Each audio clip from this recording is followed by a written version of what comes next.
भारत की सैन्य शक्ति ने पाकिस्तान को धूल चटा दी। जहां मौका मिला वे मारते रहे, मारते रहे, मारते रहे और हम सहते रहे।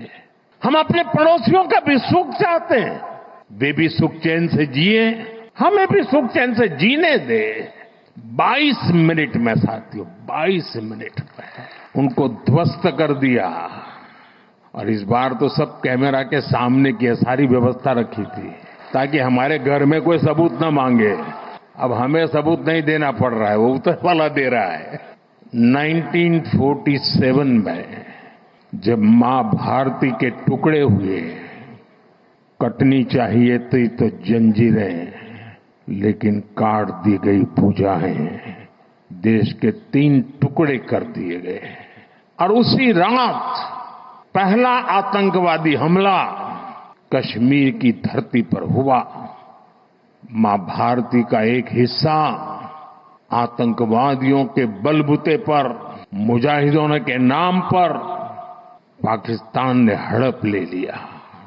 अगर उसी दिन इन मुजाहिदों को मौत के घाट उतार दिया गया होता और सरदार पटेल की इच्छा थी कि पीओके वापस नहीं आता है तब तक सेना रुकनी नहीं चाहिए, लेकिन सरदार साहब की बात मानी नहीं गई और ये मुजाहिदीन जो लहू चख गए थे वो सिलसिला 75 साल से चला है।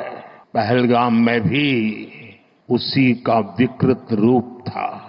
75 साल तक हम झेलते रहे और पाकिस्तान के साथ जब युद्ध का नौबत आई, तीनों बार भारत की सैन्य शक्ति ने पाकिस्तान को धूल चटा दी और पाकिस्तान समझ गया कि लड़ाई में वो भारत से जीत नहीं सकते और इसलिए उसने प्रॉक्सी वॉर चालू किया।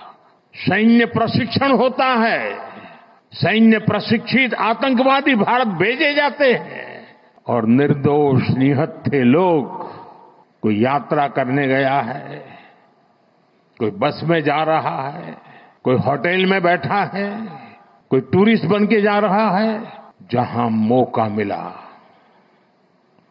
वे मारते रहे, मारते रहे, मारते रहे और हम सहते रहे। आप मुझे बताइए, क्या ये अब सहना चाहिए? क्या गोली का जवाब गोले से देना चाहिए? ईंट का जवाब पत्थर से देना चाहिए? ये कांटे को जल मुर्द से उखाड़ देना चाहिए? साथियों, ये देश उस महान सांस्कृतिक परंपरा को लेकर के चला है, वसुधैव कुटुंबकम। ये हमारे संस्कार है, ये हमारा चरित्र है, सदियों से हमने इसे जिया है। हम पूरे विश्व को एक परिवार मानते हैं।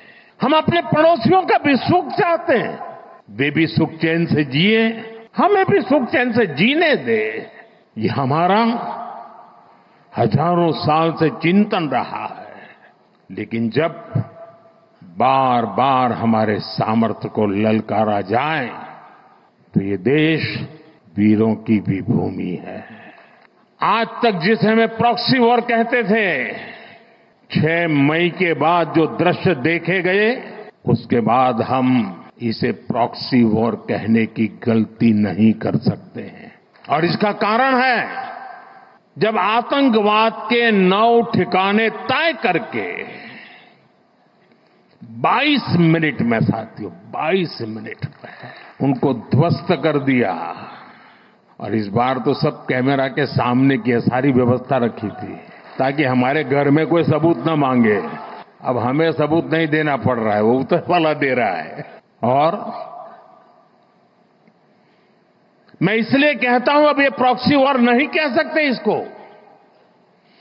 क्योंकि जो आतंकवादियों के जनाजे निकले 6 मई के बाद, जिनका कत्ल हुआ, उस जनाजे को स्टेट ऑनर दिया गया पाकिस्तान में।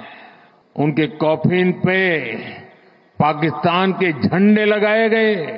उनकी सेना ने उनको सैल्यूट दी।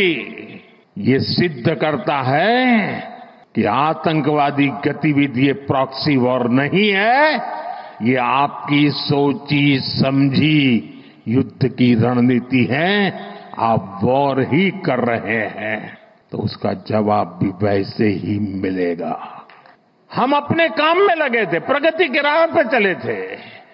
हम सबका भला चाहते हैं और मुसीबत में मदद भी करते हैं, लेकिन बदले में खून की नदियां बहती है। मैं नई पीढ़ी को कहना चाहता हूं, देश को कैसे बर्बाद किया गया है।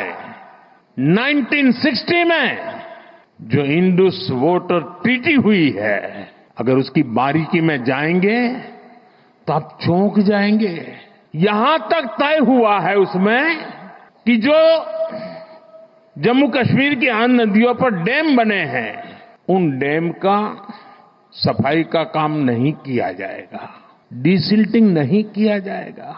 सफाई के लिए जो नीचे की तरफ गेट है वो नहीं खोले जाएंगे। 60 साल तक ये गेट नहीं खोले गए और जिसमें 100% पानी भरना चाहिए था, धीरे धीरे इसकी कैपेसिटी कम हो गई, 2%, 3% रह गया। क्या मेरे देशवासियों को पानी पर अधिकार नहीं है क्या? उनको उनके हक का पानी मिलना चाहिए, नहीं मिलना चाहिए क्या? और अभी तो मैंने कुछ ज्यादा किया नहीं है। अभी तो हमने कहा है कि हमने इसको एबेंस में रखा है, वहां पसीना छूट रहा है। और हमने डैम थोड़े खोल करके सफाई शुरू की, जो कूड़ा कचरा था वो निकाल रहे हैं। इतने से वहां फ्लड आ जाता है। साथियों, हम किसी से दुश्मनी नहीं चाहते हैं, हम सुख चैन की जिंदगी जीना चाहते हैं। हम प्रगति भी इसलिए करना चाहते हैं कि विश्व की भलाई में हम भी कुछ योगदान कर सके, और इसीलिए हम एक निष्ठ भाव से कोटि कोटि भारतीयों के कल्याण के लिए प्रतिबद्धता के साथ काम कर रहे हैं।